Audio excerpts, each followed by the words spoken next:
Hi, my name is Tiffany Koberstein, and I'm the Director of Agriculture at iDE. So why do I work for iDE? Well, there's no other place, honestly, that I would rather work. What I love about iDE is we don't shy away from the big problems. We combine an innovative and entrepreneurial spirit with pragmatic approaches to achieve big goals like ending poverty. And it's all rooted in a deep respect for the people that we work for, and a belief that they're no different from you or I, and that if they have the tools and the opportunities to succeed, they will. So the project I'm pitching today is iDE's carbon credit project, and I'm the lead on this project. What we're trying to do with this initiative is to bring two big challenges together: climate change and global poverty, and aim to use each one to help solve the other. This is important and urgent for a lot of reasons.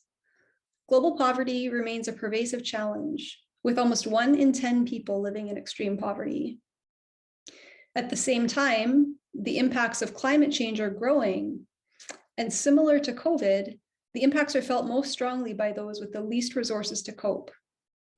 For smallholder farmers, this can look like increasingly erratic rainfall, leading to droughts on one hand, or floods on another, or new pests that come in as a result of the changing climate and devastate crops.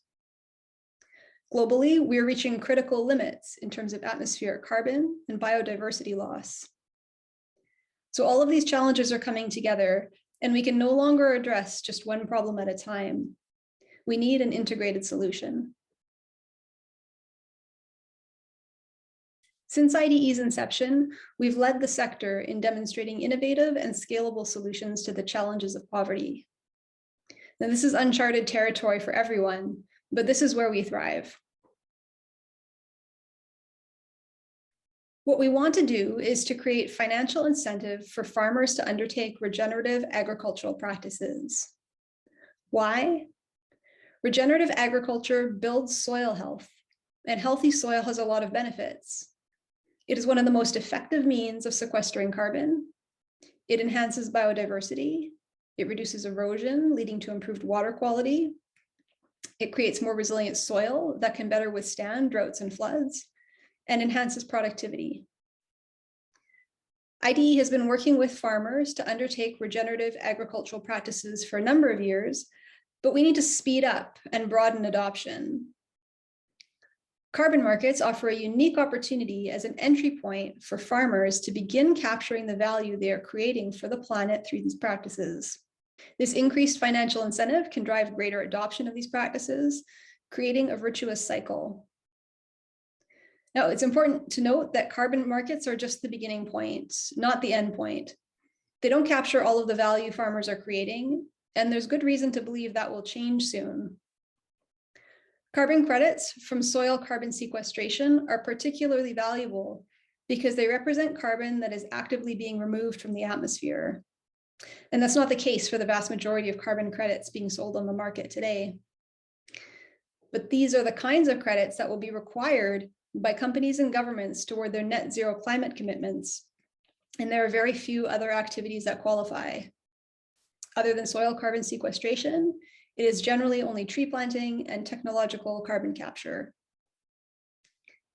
So we hope that by tapping smallholder farmers into current carbon markets, they'll be set up to accrue the benefits as the market evolves and places greater value on soil carbon credits. And not only for the carbon that they remove, but for their even further value add related to water security and biodiversity. There are current international initiatives to develop a framework for soil carbon accounting that recognizes these benefits. There are a few different benefits this could lead to. The first and most immediate is driving increased income into rural households and communities, where it is often spent on things like health and education. The second is all of the benefits that result from increased adoption of regenerative agricultural practices: reduced exposure to dangerous chemicals, increased productivity, and increased resilience to the impacts of climate change. This can lead to follow-on benefits of improved food security and nutrition at a local, regional, or even a national level. This pilot is centered on Ethiopia, but many of the learnings will be applicable in any country. If we're successful, we hope to demonstrate and share a pathway for tapping farmers into this new revenue stream that can be replicated by others in the sector. Our vision is that every smallholder farmer who is undertaking regenerative agricultural practices can tap into this market.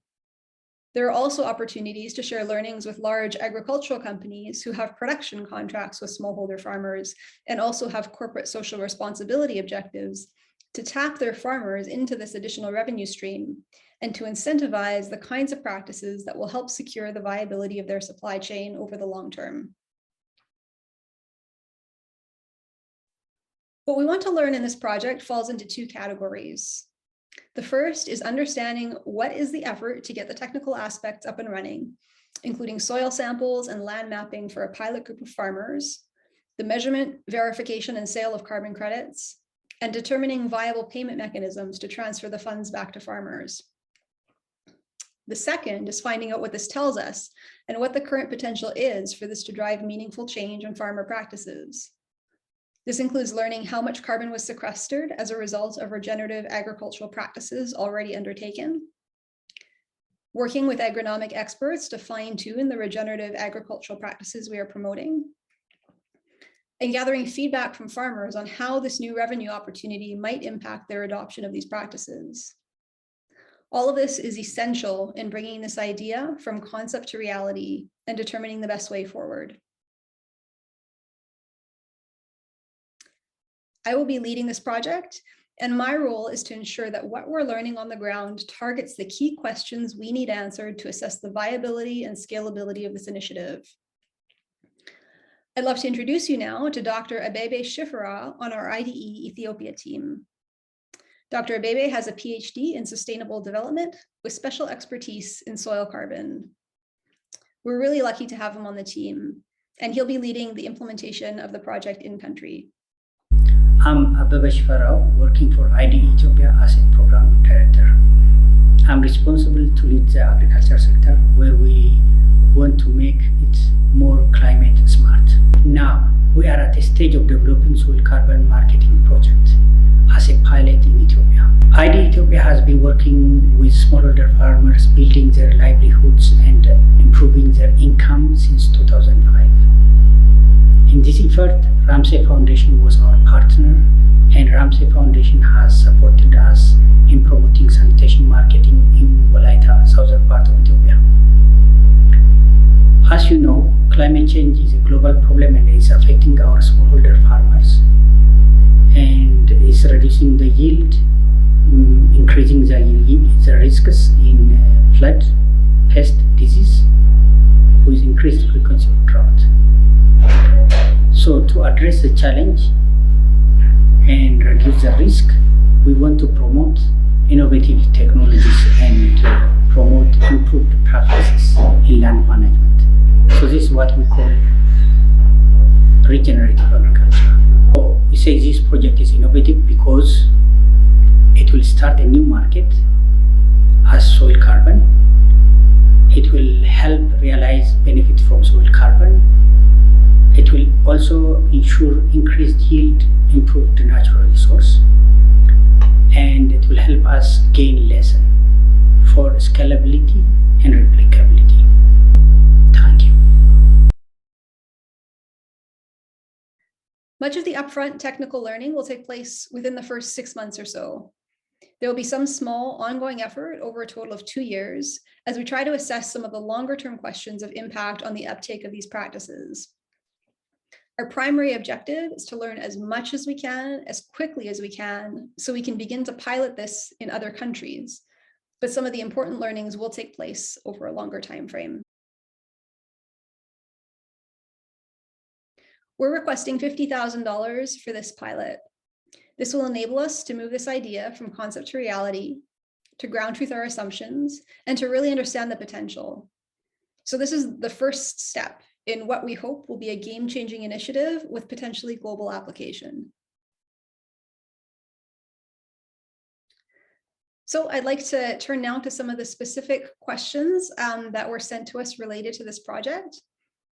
So in terms of the remote measurement of soil carbon, So this would be facilitated by our partner. So how it works is spectral data from satellites is fed into an AI-based model that's calibrated based on soil samples that will be collected on the ground. And in terms of the question of variability of soil carbon levels, so this does change as you add carbon to the sink and remove some of the carbon stored in the plants when you harvest them. So we'll be looking at the net carbon balance at a specified point in time. In terms of where we plan to do this, we plan to do this pilot in Ethiopia. And we chose Ethiopia because we have a group of farmers we've been working with for the last 6 years who have been using regenerative agricultural practices. And we want to narrow the set of questions we are exploring at the outset. So this pilot will focus on understanding what it takes to measure, verify, and sell credits in a new area and get those proceeds back to farmers, on understanding the soil carbon sequestration potential in the area, the impact of their practices to date, on getting feedback from farmers who currently do and don't use regenerative agricultural practices, on the extent to which this might influence their practices, and on measuring whether this does in fact lead to changes in practice. So in terms of an existing market for the carbon credits, so the market for carbon credits already exists, and our partner has already facilitated the remote measurement, verification, and sale of carbon credits. So the market is open to our farmer clients today. In terms of government participation, so facilitating this doesn't require any active participation or policy, and we don't anticipate any challenges in that area in Ethiopia. In fact, it's very well aligned with the government of Ethiopia's climate resilient and green economy strategy, which you can find online. So in terms of what this looks like for the farmer, for farmers in the pilot group, we're already working with them to promote regenerative agricultural practices and have a relationship with them. So what this will look like specifically is engaging with them to map the boundaries of their land. And once the carbon credits are sold, distributing the payments to farmers. We would integrate this with training and education on why they're receiving the payments and the broad benefits of regenerative agriculture. We'll also integrate this into the broader project as part of the training and awareness around regenerative agriculture to facilitate adoption beyond the pilot group. So that's the broad overview of our project. Thank you so much for taking the time to learn about it and to send your thoughtful questions. And we really look forward to the possibility of working with you.